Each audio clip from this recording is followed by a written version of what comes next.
nandito na nga kami sa loob ng time zone. So, ayan, makikita niyo guys, walang katao-tao kami pa lang ngayon guys. Ayan. Gusto namin, nandito yung ano ba ito, tawag dito? Ayan.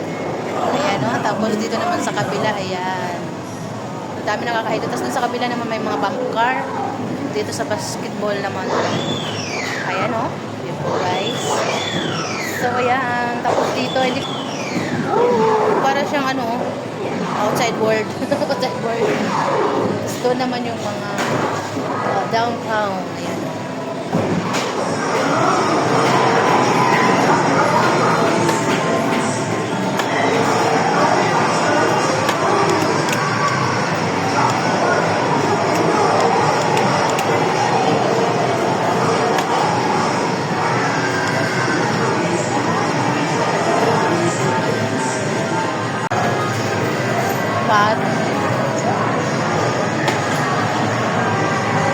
Lala. Pwede ba ako sumakay ito?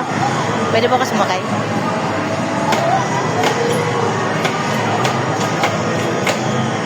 Ay, at ayun na nga guys. Napagod na ang lula at kami pauwi na rin sa aming baler. So bye guys. Thank you so much.